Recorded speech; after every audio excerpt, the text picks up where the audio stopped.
Hello everyone, मैं सत्येंद्र सिंह आपके अपने चैनल इंडियन पीसीएस एकेडमी में आप सभी का बहुत बहुत स्वागत करता हूं।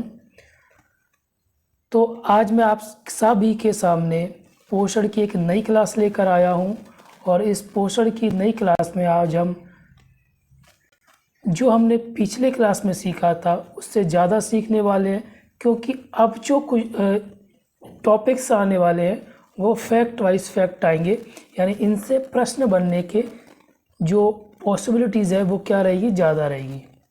ओके, तो आपको हर एक चीज़ को समझते हुए चलना है। आपको ये नहीं समझना है कि चलो ठीक है मैं आगे समझ लेंगे, आगे के लिए नहीं छोड़ना है। आपने यहाँ पर पढ़ा, यहाँ पर ही समझना है। जो अगर समझ में नहीं आता है तो आप मुझे कमेंट करके बताइए, तो मैं उसको आपको बताऊँगा। क्योंकि आप अगर अभी छोड़ दोगे ना तो इससे रिलेटेड जितने भी टॉपिक्स होंगे तो आप सारे छोड़ने पड़ेंगे, बिना समझे आपको ये रटने पड़ेंगे। ओके, तो इससे पहले हमने जो भी पोषण की क्लासेस पढ़ी थी उसको वो क्लासेस आपको समझ में आई होंगी। आपको ये लगा होगा कि चलिए हम यहाँ से समझ रहे हैं टीचर की, हमें ये सारी क्लासेस आगे भी समझ में आएंगी। तो आप बस आपको कुछ नहीं करना है, जहाँ पर आपको समझ नहीं आता वो मुझसे पूछिए, जैसे कि हम ऑफलाइन में पूछते हैं। अगर हम कहीं कोचिंग पढ़ने जाते हैं तो जी हमें समझ में नहीं आती उसको हम पूछते हैं, ठीक है। ये लाइव क्लास नहीं है, ये वीडियो मैं अपलोड करता हूँ, लेकिन वीडियो देखने के बाद अगर जैसे आपको कोई भी चीज़ समझ में नहीं आती तो प्लीज़ आप मुझसे पूछिए, कमेंट कर दीजिए, तो मैं उसको अगली क्लास में समझा दूंगा, ठीक है। तो आज हम आगे पढ़ेंगे और पिछले का जितना मैं पढ़ा रहा हूँ उतना पढ़ते हुए चलिए। ओके, चलिए।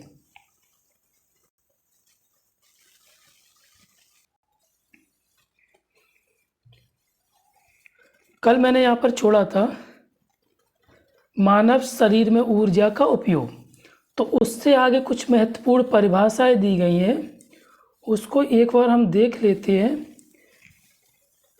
एग्जाम में ये नहीं पूछा जाता, इसको छोड़ भी सकते हैं। चलो मैं एक आध समझा देता हूँ।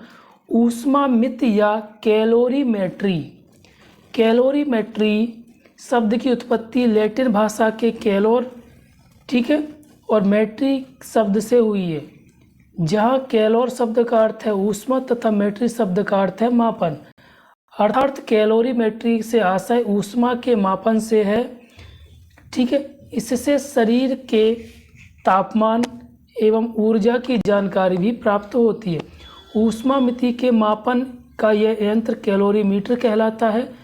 कैलोरीमीटर दो प्रकार की होती है, प्रत्यक्ष कैलोरीमीटर और अप्रत्यक्ष कैलोरीमीटर।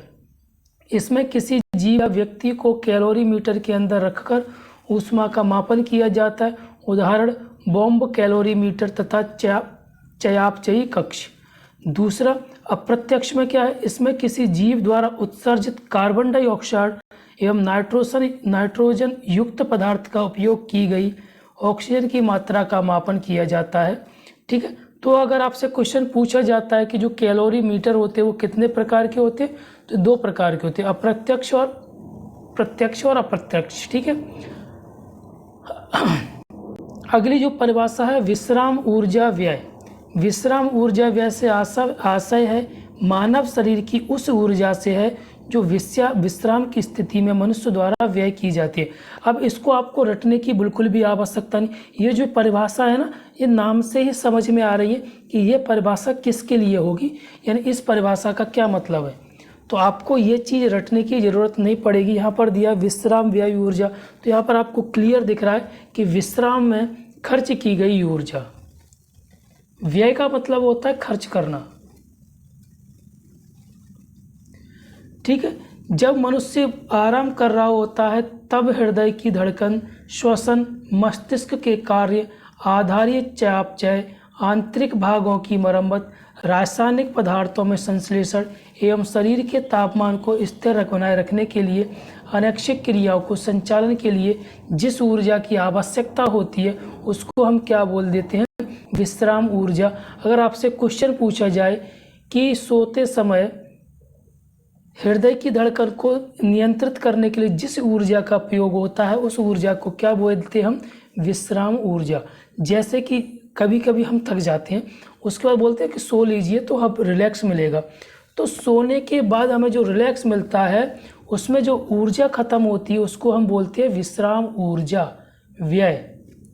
समझ में आ रहा? जैसे कभी कभी हमारे हेडेक होता है कभी कभी हेडेक होता है तो हम सो लेते हैं, तो उससे क्या होता है, वो हेडेक बंद हो जाता है। ठीक है, तो अर्थात जैसे हृदय की धड़कन, जैसे हार्ट बीट बढ़ी हुई है, हम रिलैक्स हो जाते तो नॉर्मल हो जाती है। ब्रीदिंग की जब प्रॉब्लम होती है हम सो लेते हैं। मस्तिष्क यानी ब्रेन, ठीक है, जो भी बॉडी के अंदर जितनी भी प्रॉब्लम्स होती हैं जो सोने से, आराम करने से ठीक हो जाती हैं, उनके लिए जो ऊर्जा व्यय होती है उसको हम विश्राम ऊर्जा व्यय बोल देते हैं। ठीक है, विश्राम ऊर्जा बराबर आधारीय चयापचय भोजन का प्लस भोजन का उष्णीय प्रभाव, इसको छोड़ दीजिए। अब देखिए, भोजन का उष्णीय प्रभाव 10%, ठीक है, विश्राम ऊर्जा व्यय 60 से 75%, ठीक है। तो जो इम्पोर्टेंट होगी इसको मैं अच्छे से समझाऊंगा और कुछ नहीं करना आपको, ये छोड़ दीजिए।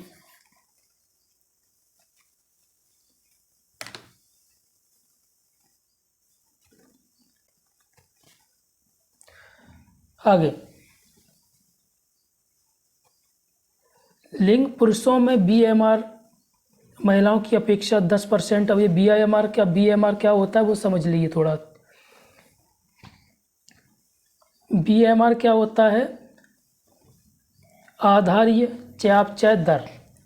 आधारित चयापचय दर अर्थात BMR किसी व्यक्ति के शरीर में चयापचय क्रिया प्रयोग होने वाली ऊर्जा, जैसे बॉडी के अंदर जो भी चेंजमेंट होते हैं, जैसे हमने खाना खाया, खाना पचने के बाद जो शरीर में प्रोसेस चलती है कि जो खाने से हमें पोषक तत्व मिलते हैं, उन पोषक तत्वों को जगह जगह पहुंचाना, पूरी ये प्रोसेस होती है बॉडी के अंदर, वो क्या कहलाती है? आधारीय चयापचय दर। ठीक है, अब जो BMR होता है वो महिलाओं की अपेक्षा पुरुषों में 10 से 12% क्या होता है? अधिक। अब आयु के अनुसार अगर हम बात करें तो आयु के अनुसार जो आयु में वृद्धि के साथ BMR क्या होती है? घट जाती है। तो आपको ये याद रखना है, पहला आंसर क्या याद रखना है कि लिंग के आधार पर अगर हम बात करें तो पुरुषों की अपेक्षा महिलाओं में कम होते हैं या अधिक होते हैं। तो पुरुषों की BMR महिलाओं की अपेक्षा क्या होती है? अधिक होती है। कितनी? 10 से 12%। आयु की अगर हम बात करें तो जब आयु बढ़ती है तो BMR क्या होती है? घट जाती है। जब हम सोते हैं तो जागृत अवस्था की तुलना में निद्रा अवस्था में BMR क्या होती है? 10% घट जाती है। शारीरिक तापमान की अगर हम बात करें तो तापमान वृद्धि के साथ BMR में क्या होती है? वृद्धि होती है। अंतःस्रावी ग्रंथि जैसे थायराइड हार्मोन, वृद्धि हार्मोन, एपिनेफ्रिन हार्मोन के प्रभाव से BMR में क्या होती है? वृद्धि होती है। जलवायु की अगर हम बात करें तो गर्म जलवायु प्रदेशों के व्यक्ति जो होते हैं, ठीक है, ठंडे प्रदेशों में निवासक जो व्यक्ति होती है उनमें क्या होता है? अपेक्षाकृत कम होता है। ठीक है, डर एवं तनाव, इस स्थिति में BMR में क्या होती है? वृद्धि होती है। कुपोषण, लंबे समय तक चलने वाले कुपोषण एवं आहार न मिलने के कारण BMR दर 10 से 20% क्या हो जाती है? घट जाती है। गर्भावस्था में इसमें वृद्धि होती है। तो ये आपको याद रखना है कि किस स्थिति में ये घटती है और किस स्थिति में ये बढ़ती है। ओके, चलिए, अब यहाँ पर होता है पोषक तत्व या न्यूट्रिएंट्स। तो ये क्या होते हैं ये समझिए।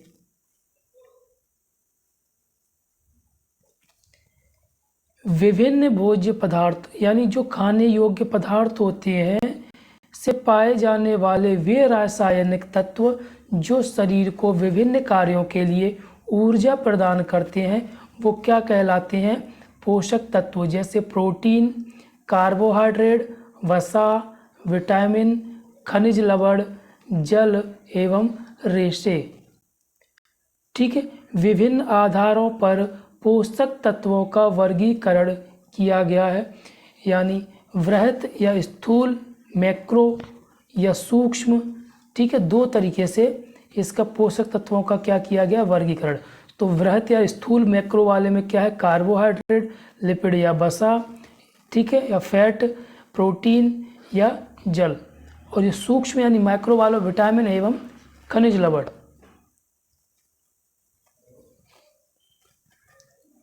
सूक्ष्म पोषक तत्व शरीर को इन पोषक तत्वों की आवश्यकता अपेक्षाकृत कम होती है, उदाहरण विटामिन, खनिज।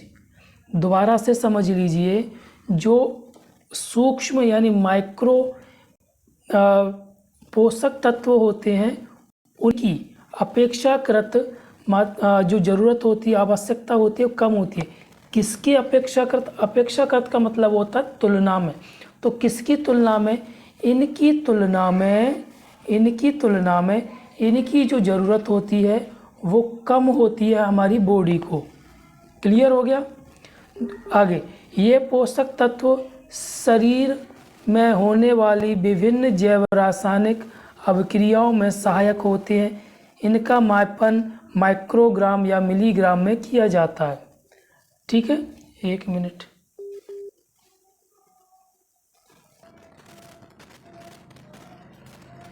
ओके, चलिए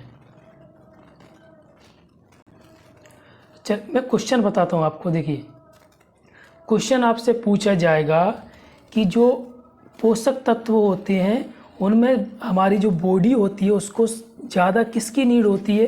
अगर आपसे या तो ये पूछा जाए मैक्रो या आपसे सूक्ष्म, दोनों में पूछा जाए तो आपको क्या बोलना है, सब कम इनकी नीड होती है, ज़्यादा ज़रूरत किनकी होती है, इनकी। अगर आपसे ऐसे ना पूछा जाए तो कैसे पूछा जाए, आपसे पूछा जाए कि हमारी बॉडी को कार्बोहाइड्रेट की अपेक्षा तुलना में विटामिन की ज़्यादा ज़रूरत होती है या कम होती है, तो ऐसे भी आपको याद करना है। ठीक है। और दूसरी बात, जो पोषक तत्व होते हैं उनको हम काय में मेज़र करते हैं, माइक्रोग्राम में या मिलीग्राम में। क्लियर। चलिए, और आपको कमेंट करके बताना है कि जो ऊर्जा है उसको हम किस इकाई में मापते हैं, तो वो आपको कमेंट करके बता देना है। अब आगे क्या है, बृहत पोषक तत्व यानी मैक्रो न्यूट्रिएंट्स। शरीर में इनकी आवश्यकता अपेक्षाकृत, किसकी अपेक्षाकृत, जो माइक्रो न्यूट्रिएंट्स थे उनकी अपेक्षा में इनकी ज़रूरत क्या होती है, ज़्यादा होती है। उदाहरण में कार्बोहाइड्रेट हमारी बॉडी को 45 से 65% चाहिए, वहीं प्रोटीन 10% से 35% तक चाहिए, वहीं फैट 20% से 35% तक चाहिए। ठीक है। इसका मापन अधिकांशतः ग्राम में किया जाता है। जो वृहत पोषक तत्व होते हैं इनका जो मापन अधिकांशतः किस में किया जाता है, ग्राम में। ठीक है। संरचना के आधार पर पोषक तत्वों को 2 प्रकार से डिवाइड किया गया, कार्बनिक पोषक तत्व और अकार्बनिक पोषक तत्व। अब कार्बनिक पोषक तत्व में कार्बोहाइड्रेट आता है, लिपिड आता है या फैट, प्रोटीन आता है, विटामिन आता है। अब विटामिन पहले माइक्रो में था, वो इसमें आ गया। ठीक है। अब जो अकार्बनिक में, जिसमें कार्बन नहीं होता है, उसमें जल H2O, खनिज लवण, पोटाशियम Fe, ठीक है, ये सब चीज़, सोडियम वगैरह इसमें आ जाता है। अब कार्यात्मक उपयोगिता के आधार पर पोषक तत्वों के प्रकार, शरीर का निर्माण करने वाले पोषक तत्व। तो इसमें हमें क्या चाहिए होता है, प्रोटीन। तो आपका ये क्वेश्चन है, सारे क्वेश्चन है ये, आपको यहाँ से बहुत अच्छे से पढ़ना है। ठीक है। तो शरीर के निर्माण में हम जिस पोषक तत्व की जरूरत होती है वो क्या होते हैं, प्रोटीन। प्रतिरक्षी क्षमता वाले पोषक तत्व, यानी प्रतिरक्षी का ये मतलब हमारी इम्यूनिटी को तेज करते हैं, अच्छी करते हैं, उसमें क्या होता है, विटामिन या खनिज। जैसे हमें इम्यूनिटी बढ़ाने के लिए क्या बताया जाता है, विटामिन सी, जिससे हमारी क्या होती है, इम्यूनिटी बढ़ती है। तो किस में आता है इम्यूनिटी, विटामिन में। ऊर्जा प्रदान करने वाले पोषक तत्व, जैसे हम रनिंग कर रहे हैं, कोई गेम खेल रहा है, तो हमारी जो एनर्जी होती है वो डाउन हो जाती है। तो उस एनर्जी के लेने की, वो एनर्जी लेने के लिए हमें क्या की ज़रूरत होती है, कार्बोहाइड्रेट की और वसा की यानी फैट की। अब मैंने कल आपको बताया था कि हमें कार्बोहाइड्रेट और फैट में से जल्दी कौन ऊर्जा देता है, तो कार्बोहाइड्रेट देती है, और ज़्यादा कौन देता है, तो फैट देती है। ठीक है, चलिए, उपापचय क्रियाओं को नियंत्रित करने वाले पोषक तत्व जल, विटामिन, खनिज लवण। अब अकार्बनिक और कार्बनिक अणु, कार्बोहाइड्रेट 1%, फैट 12 से 16%, विटामिन और खनिज, मतलब मानव शरीर में ये चीज़ें हैं। ठीक है, जल 65% है, प्रोटीन इतनी है, कार्बोहाइड्रेट 1% है, और विटामिन और वह खनिज और विटामिन कितनी है, 6 से 7%। तो आपको ये चार्ट याद रखना है, चार्ट से क्वेश्चन आपके डायरेक्ट पूछ सकती है वो।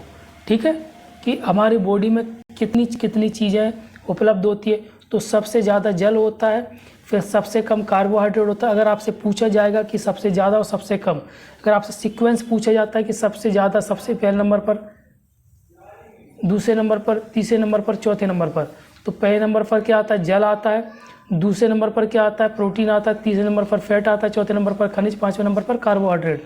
ठीक है, ऐसे भी याद रखना है आपको।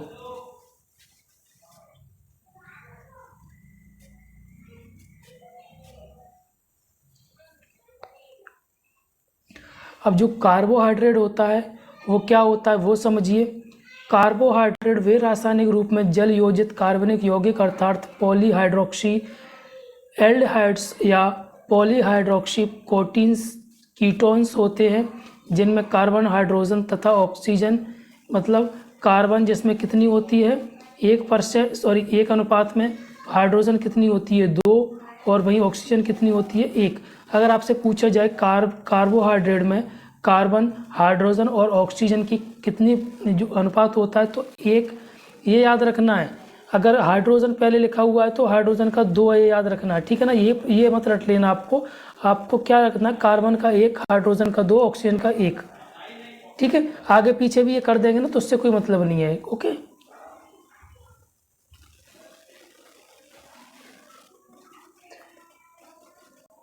ठीक है, एक साधारण व्यक्ति में संतुलित आहार में कुल ऊर्जा का 45 से 65% कैलोरी ऊर्जा कार्बोहाइड्रेट से प्राप्त होनी चाहिए। कार्बोहाइड्रेट मुख्यतः वनस्पति जगत से प्राप्त होता है। मुख्य पोषक तत्व जो स्टार्च के रूप में अनाज एवं पौधों की जड़ों से प्राप्त होता है। अब कार्बोहाइड्रेट हमें कहाँ से मिलता है वो समझिए। अनाज के उत्पादन से, स्टार्च युक्त सब्जियां और फलियों से, फल से, पेय पदार्थ से, मिठाई से।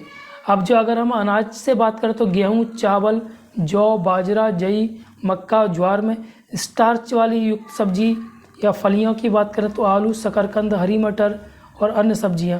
फल की बात करें तो फल ये दिए गए। पेय पदार्थ मतलब पीने की चीज़ें होती हैं, मिठाई ये दी है। ओके, कार्बोहाइड्रेट की विशेषता क्या होती है, ये कार्बनिक यौगिक है, ये हम पीछे पढ़ चुके हैं। ये शरीर को कुल ऊर्जा आवश्यकता का 45 से 65%। भोजन में कार्बोहाइड्रेट्स घुलनशील शर्करा और अघुलनशील मंड एवं स्टार्च के रूप में पाया जाता है। कार्बोहाइड्रेट के द्वारा उत्पादित ऊर्जा कैलोरी में मापा जाता है। इसमें एक चीज़ और ऐड कर लेना कि सबसे जल्दी जो ऊर्जा देता है वो कार्बोहाइड्रेट देता है। ठीक है, कार्बोहाइड्रेट के संगठक तत्व ऑक्सीजन पे 65%, कार्बन 18%, 18.5%, और जो हाइड्रोजन होता है वो 9.5%।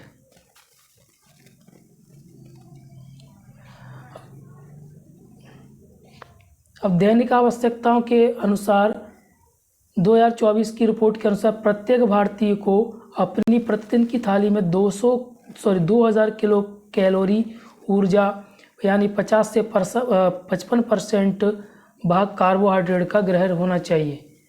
ठीक है, मनुष्य को कार्बोहाइड्रेट के पाचन की बातें की गई है। कार्बोहाइड्रेट का पाचन मुख से प्रारंभ होता है। ठीक है, तो आपको ये याद रखना है कि कार्बोहाइड्रेट का पाचन कहाँ से प्रारंभ होता है, तो मुख से। मुख में भोजन लार के संपर्क में आता है तो लार में पाए जाने वाला अल्फा एमाइलेज एंजाइम या टायलिन एंजाइम स्टार्च को टेक्सट्रीन या माल्टोज में परिवर्तन कर देता है। ठीक है, तो किस में परिवर्तन होता है, माल्टोज में या इसमें, तो ये ऑप्शन ज़्यादा था माल्टोज। पके हुए भोज्य पदार्थों पर यह प्रक्रिया तीव्र गति से होती है। मुंह में पाचन क्षारीय माध्यम से होता है। ओके, बस और कुछ नहीं करना आपको, ये उसकी प्रक्रिया दी है और फिर है मानव का पाचन तंत्र। ये पूरा पाचन तंत्र दिया, कहाँ से स्टार्ट होता है, ठीक है। तो ये मैं आपको पढ़ा चुका हूँ कि मुख से प्रारंभ होता है, कैसे कैसे कहाँ जाता है, ये सारी चीज़ें मैं आपको पढ़ा चुका हूँ। तो आज की क्लास में जितना मैंने पढ़ा है प्लीज़ आप उसको याद कीजिए, कम से कम 2 बार तो पढ़िए, ठीक है, क्योंकि आपके पास रिवीजन का इतना टाइम नहीं है, तो आप पहली बार में ही अच्छे से पढ़ते हुए चलिए। ओके, चलिए, थैंक यू।